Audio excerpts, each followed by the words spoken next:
This project started way back in 2014 in a collaboration with now Newcastle University. Kelp forests are globally significant habitats. Although they're widely distributed around the UK and Ireland, we actually don't know that much about them, particularly in some areas. So we went to Shetland as part of a wider project to try and better understand UK kelp forests, understand the important role that they play in things like carbon cycling, in biodiversity, in local fisheries habitat. We've set up long-term monitoring sites at 4 regions around the UK, so in northern Scotland near Orkney, West Scotland near Oban, southwest Wales in Pembrokeshire, and also southwest England just here off Plymouth. And they're our main regions that we've been working at, but we've also managed to extend into the northeast of England.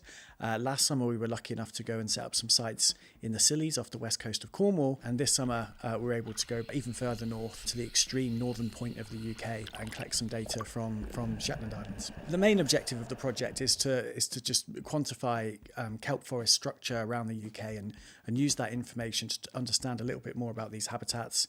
By having this baseline, we can understand changes driven by heat waves, driven by longer term warming, driven by influx of new species. You know, we've seen octopus come in, we've seen a bounce back of crawfish in recent years.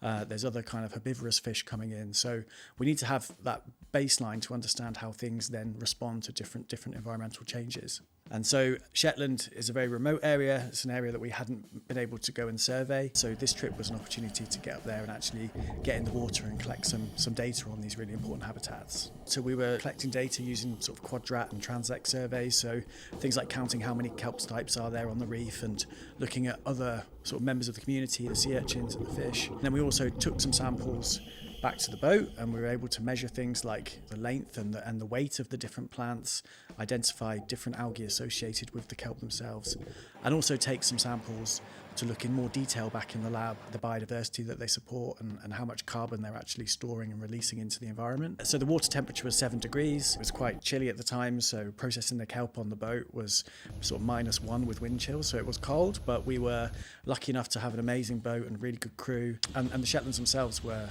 incredible, amazing, very remote, very isolated, quite unique, and the visibility in the water was really, really great. Amazingly clear coastal waters up there. So a very successful trip. A lot of our work is to understand the fundamental ecology of these ecosystems, but also how they're changing in response to things like ocean warming, changes in coastal water quality, invasive species, how all these stresses kind of interact to change the biodiversity and functioning of the ecosystem.